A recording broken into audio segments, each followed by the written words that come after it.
My name's Sean Hallmander. I'm a 24-year-old business owner. I've spent over $200,000 on my own personal development, and here's what I've learned. I thought it was important to make this video because for anyone like me out there who's a young entrepreneur, and I know they're out there because I've met many of them, particularly at these masterminds and events, it can be scary separating yourself from the money that you're making. Like, you must be doing, decently well if you're able to attend any of these events, or maybe you're not yet, and you're trying to figure out how to get past that level, but you know you want it. And I'm speaking to those people because that used to be me. Before I ever spent $1 on myself, except for maybe a book here or there, it was just, how am I going to actually make the kind of money I want to make? When I first got into business, I had only made, the biggest year I had was like $10,000 on my pay stub. How am I going to make over six figures? I'll probably make it when I turn 30 or something like that. I'm 19 at the time when I first started, but it certainly didn't take that long. It took actually less than 2 years to make my first six figures, and then obviously went much further beyond that. So what did I learn? Number one, it's not so much what I learned, but it's who I met. I was able to network and meet with many incredible people that are my age or even younger that are doing better than me. Let me give you a perspective, okay? You start in business, let's say you're 20, right? And by 21, you'd already made $100,000. You think you're the king. You go to one of these events, you pay, let's say, $3,000. You go to one of these events and you meet a 18-year-old who's already been making $250,000 a year. And you're like, oh my God, it's a reality check, okay? This dude, he didn't come from money. He's in the same industry I'm in maybe, and he's doing better than me. So there must be something that he doesn't know, and it's gonna humble you. Right? The biggest thing you got to do when you're a top dog, and that's who I'm speaking to right now, you're going to get into a room of salespeople. You might be the worst in the team right now, or you're going to get into any industry and you're the worst, in the industry. Everybody is their first day, right? Their first minute in the industry, they are the worst in the industry.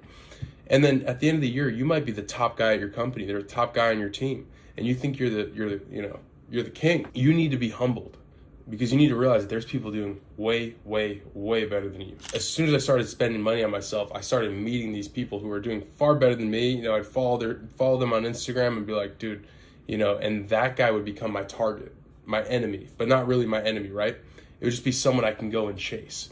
And what you find out is when you really target these people, you start to pass them and you start to pass them.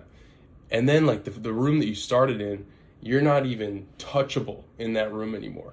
Number two is it is the best learning you will ever get, okay? If you're like me and you read books, right, and you go on YouTube and you watch the videos, you're watching the reels and the TikToks of the motivational or the educational stuff, right? You pull up to a mastermind or you pay, you separate yourself from any sum of money, right? $1,000, $2,000, you pay for a course, whatever it is, you will find that it is the best learning you've ever gotten in your life the first time you do it. Why? Because you paid for it, right? When you're scrolling on Instagram or you're just on YouTube and the only barrier to entry was a 5-second ad to watch that video, you're not going to pay attention as well as you will when your barrier to entry was $1,000, $2,000, $3,000 all the way up to $10,000, right? So that was the biggest thing, is you're going to learn so intently, so focused that it'll be the best learning you ever got in your life, because you're the first mastermind I was in, man, I'm writing notes as hard as I can. My face is down. I'm going to the hotel. Here's one thing about masterminds and conferences and whatever you'll find out. Some people are just there because their boss told them to be. And so you go to this one. My first conference I went to was in Salt Lake City, Utah. And I go there and everybody is, after the conference, they're going out, and then they're coming back in all hungover and barely able to even stay awake. They're all late by a couple hours the next day. I'm like, dude, I flew to Utah to get here. I paid for my flight to get here. Luckily, my employer at the time paid for the ticket, but if he hadn't, if I could go back in time, I would have paid for it anyway. So I see all these people struggling to get in, and I'm like, these are all the people that are mediocre. I mean, they're the ones that you don't even talk about on the leaderboard. We had a 100-person company, and pretty much everyone was there. And the 90 people that went out and struggled to get back in the next day, that none of them were the ones that you talk about like, holy crap, that's Johnny over there that's absolutely crushing the board. You pay for it and you're invested in it. Right now, I'm in Miami, Florida, and right across the street from me is Sexy Fish. You got Gecko down the street, all these crazy clubs, right? I'm in my hotel. I spent a lot of money to be here. I'm going to I'm taking all the notes. I want to sleep and actually be able to remember what I learned, and then go to the conference the next day and be able to have the most energy to network again, take notes again, and just have high energy, right? I got good sleep last night. I wake up, I go to the gym, and I go to the conference, and I'm ready to go. But I see those guys dragging ass in here, and they just went to Club 11. Last time I was here, someone told me that they stayed up until 6 a.m. to show up now. And again, these are the guys that, you know, they're not going to be the ones that you talk about. It's going to be the ones, like, you think about Kobe Bryant, right? There's a story about Kobe Bryant. I tell it to my sales team all the time. When he was on the Olympic team, it was 6 a.m. The guys were all coming back from the club, and he's icing his knees because he already did his first training of the day. He's icing his knees. The guys are going back to their rooms to go to sleep. He's icing his knees. He's about to eat breakfast and then rest a little bit and then go to his next training before these guys even wake up.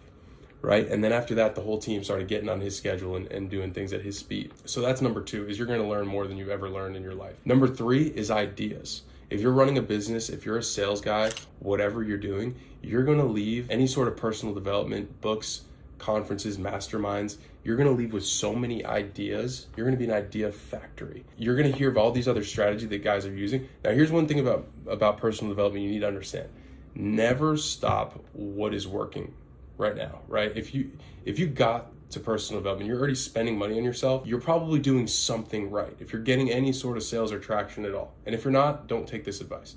But if you are, don't stop the thing that's working, but add on the things that you want to try out and try them. Try them for a little bit of time. And if they work after a little bit of time, great, keep them. If they don't, and a lot of things won't work, drop them out, try another thing, but keep doing the thing that's working. In fact, double down on what's working.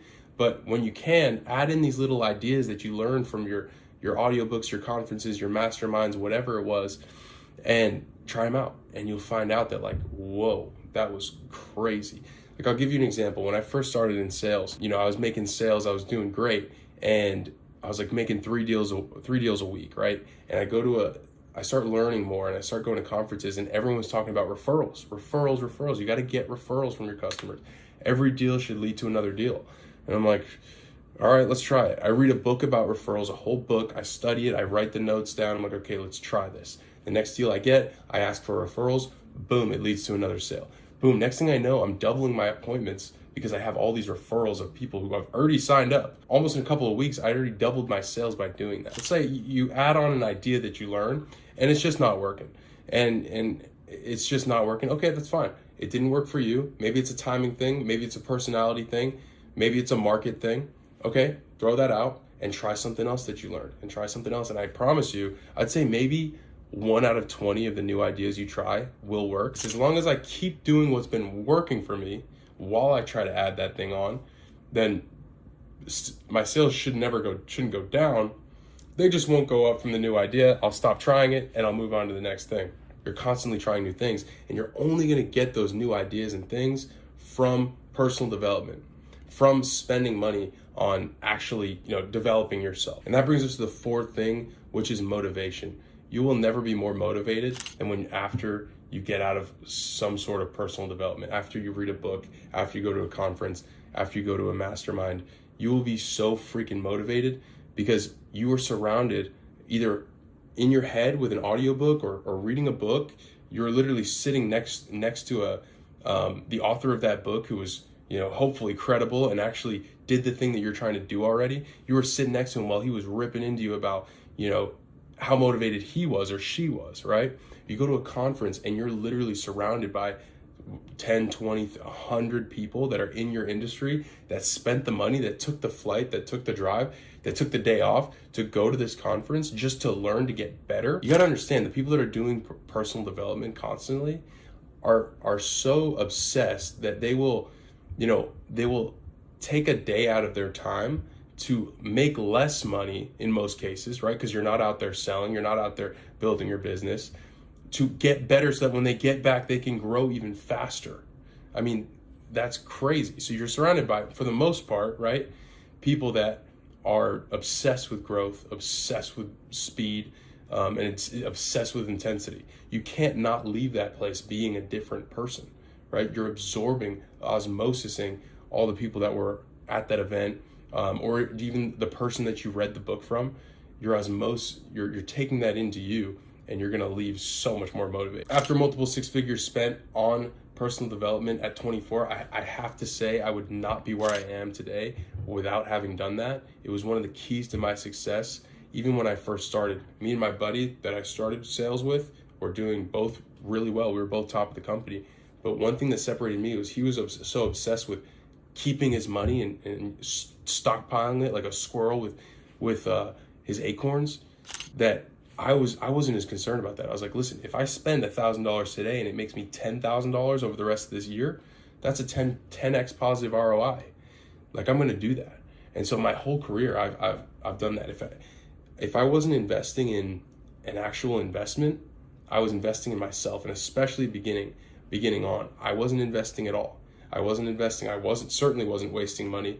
Everything I spent was on necessities, and mainly things that were going to get me to produce even more. But I was spending all my excess cash on myself, because I knew, let's say I'm making $70K a year and I only need $50,000 to survive, right? Rent, food, water, groceries, whatever. That extra 20 grand, if I put that into myself, me, the tool, the axe that goes out and actually cuts down the trees, I'm upgrading that axe, and now I'm a chainsaw, right? And now instead of making 70,000 a year, I'm making 120,000 a year. Boom, that's already a 3x ROI, right? Maybe that was off a little bit.